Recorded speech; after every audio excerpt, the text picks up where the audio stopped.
چې په قیامت کې به ډېرې پوښتنې کېږي او دا پوښتنه هم پکې وشي چې کوم کتاب چې ما در لېږلی او تاسو ته دنیا ته دې پیژندلی و د هغې د نامې په معنا پوهېدې اوس عزیزانو تاسو عام خلقو نه تپوس وکئ چې قرآن کریم زمون کتاب دی اوس دې قرآن ته قرآن ولې وایي عام خلقو نه تپوس وکئ دا چالم نه ورځي چې دې کتاب ته قرآن ولې وایي دا لفظ دی قرآن دا د څه نه وتی دی او دې ته قرآن ولې وایي بیا عزیزانو د عام خلقو ته پته نشته مونږ ټول ځان ته ایماندار وایو ایماندار بے ایمانه څوک هم ځان ته نه وایي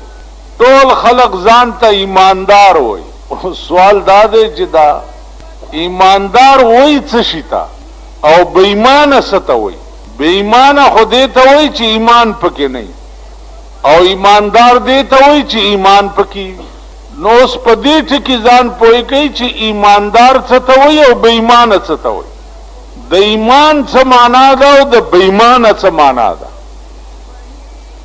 ما په خبرو پوهېږئ ایمان وایي په عربي کې معنا د ایمان دا ده تصدیق ما جاء به النبي ایمان څه ته وایي تصدیق ما جاء به النبي پیغمبر چې کم شی د خدای نه راوړی دی په هغې باندې یقین کول دې ته ایمان وایي نو پیغمبر د الله نه څه شی راوړی دی قرآن کریم نو په قرآن کریم باندې تصدیق کول دې ته ایمان وایي دا منل چې دا رښتیا دي دا الحمد نه تر والناسه پورې چې دا څومره کلام په دې دوو ټکو په منځ کې ذکر دی دا ټول رښتیا او په دې زما ایمان دی او زما په یقین دی دې ته ایمان اوس یقین عزیزانو څه ته وایي یقین دې ته وایي چې کوم شی ستا یقین شو نو هغه به خپل عمل وګرځئ هغه به خپل معمول وګرځئ مثلا تاسو کې ډېر حضرات داسې دي چې ډېر لرې لرې نه به راغلي نو دا ستاسو یقینو چې دې جومات کې مثلا بجلیګر ملا مونځ ورکوي نو را روان شوی یا د دیر نه یا د نوخار نه یا چارسدې نه یا کوواټ نه یا دا دی یقینو چې یقین دی و چې دا دلته مونځ ورکوي نو هغه یقین لدی عملی جامه ور واغوسته او په لارۍ کې سور شو او را روان شو دلته راغلی نو ستا یقین پوره شو نو د قرآن کریم متعلق دا تصدیق کول چې دا د خدای کلام دی نو دا یقین به دې رښتیا کېږي هله چې دې له عملي جامه ور واغوندې مثلا قرآن کې الله پاک ویلی دي چې اقیموا الصلاة تاسو مونځ کوئ او ستا یقین دی چې دا خبره خدای کړې ده او ټیکې کړې ده نو که مونځ دې شروع شو خو یقین دې رښتیا دی او کنی نو دا ستا یقین درو واتوا الزکاة وصوموا شهر رمضان واتموا الحج والعمرة لله یقین قولوا للناس حسنا خلق سره چې خبرې کوي نو ښې خوږې او مزیدارې خبرې کوه والکاظمین الغیظ والعافین عن الناس غصه در تراله غصه جذب کا یو سړي غلطي کړې ده نو معافې کا اوس کستا دا یقین رښتیايي خدا ستا ایمان چې دا قرآن رښتیا ویلي او کنه قرآن ویلی یو څه او تکه بیا بل څه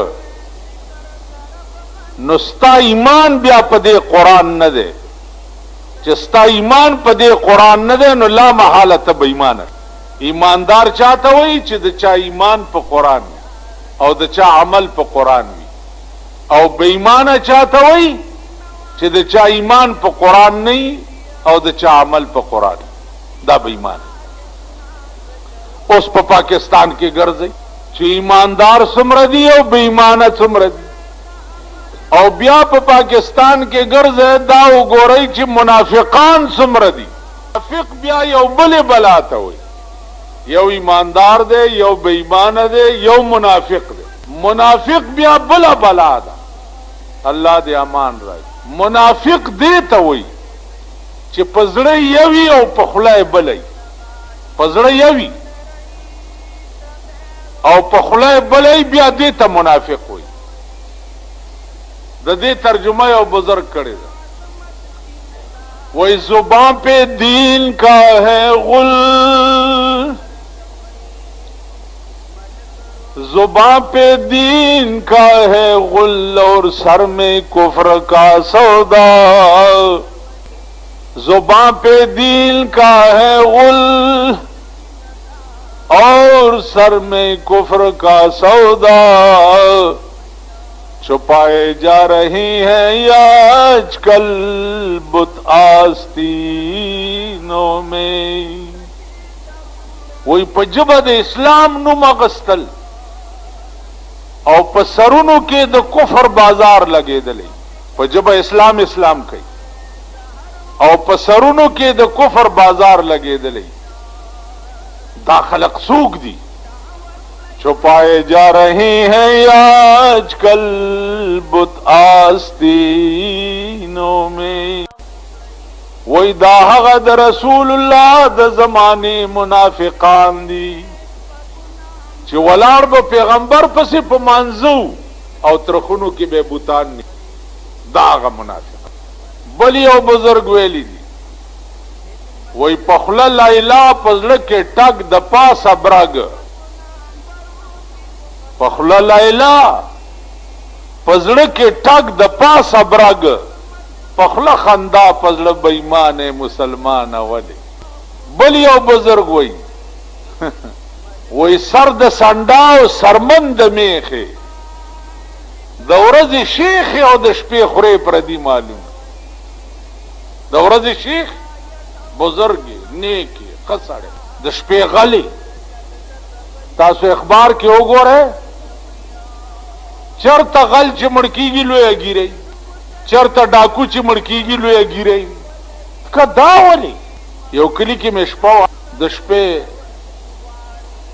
1 بجه وه، بهر راووتو، طالبان را سره وو چې لکه اودس ماته چې ګورم اوس یو سړی دی ورخ بندی د پټي. دا څه کوې؟ ویل دا د پلانی پټی دی او به والا ډېرې لاړې لګي په دې خپل پټي ور پرېږدمه. او دغه سړی د شپې ما تقریر کولو، ما ته مخامخ ناستو، جړلې هم په تقریر. او د شپې ما ولیدو چې پردي پټي ته اوبه بندولې او په خپل پټي ورسمولې. نو هلته مې ورته دا ټکی وکړو 1 بجه وه چې سر د سنډا سرمن د میخې، د ورځې شیخ او د شپې خورې پردي معلوم. او ظالمه تا خو جړلم زمې ما ماسخوتن زما په تقریر دي، اوس پر پردي پټي نه اوبه بندې او په خپل پټي دې ورپرې. نو عزیزانو عرض مې داو چې ایماندار او بې ایمان او منافق دې ته وایي. ایماندار دا معنا چې 14 سنې د هغه یقین وي د الله په کلام باندې،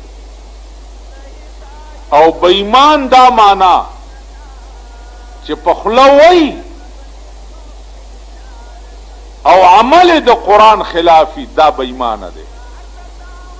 او منافق دې ته وایي چې په خوله یوي او پړی بلې، لکه قرآن بیان کړی دی. ومن الناس من یقول آمنا بالله.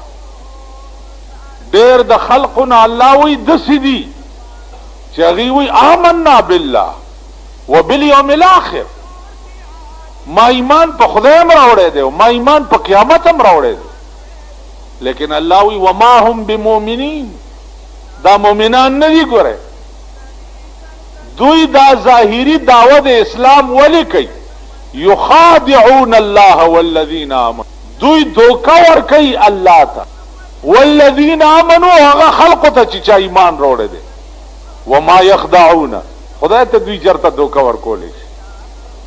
دوی په خپل ځام کې دا وایي چې مونږ خدای دوکه کړو او مسلمانان مو هم دوکه کړه. یو به کافر په جبه باسي وایي چې مونږ مسلمانان یو، نو خدای له به هم دوکه ورکو مسلمانان له. نو الله ورته وایي وما یخدعون، دوی خدای چرته دوکه کولی شي الا انفسهم، مگر خپل نفسونه.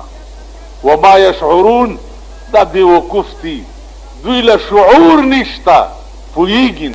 دوی دا نه پوهیږي چې الله زما په سینه عالم دی، زما د سینې نه خبر دی، زه خدای له دوکه چرته ورکولی.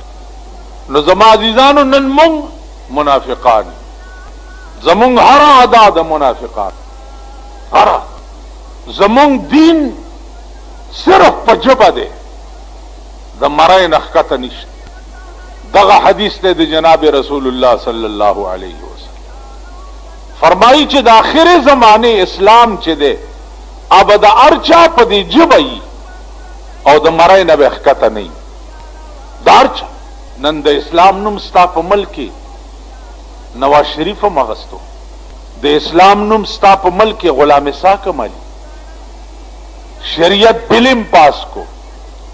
مونږ چې اوس خبره میدان ته راوستل شروع کړه چې د شریعت بل وضاحت وکړي چې شریعت بل څه ته وایي، نو د خپل تالی سټ مولیان پیدا کړي دي، درباریان. هغه تالی سټ وایي چې دا مولیان د شریعت بل خلاف کوي.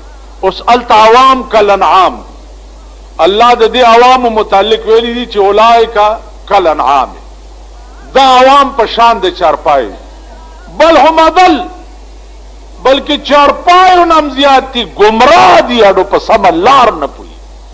سهار راته یو سړي وی پلانې کار مې او پلانی پسې تللی او ما دا دوکه خو تاسو 3 کاله دوکه شوي. ویل بس جی بیا به نه کېږو، مال اوس پې څه کېږي؟ د ور خطیرې اوبه په بیرته نه جاروزي، نه جاروزي 13 ساعت په بیرته. بیا 13 ساعت په مثال مړی د لحد دی، مړی چا دي ژوندي کړي په جړه. اوس په مړي ته جاړه کډه نو ته په جړه را ژوندی کولی شي؟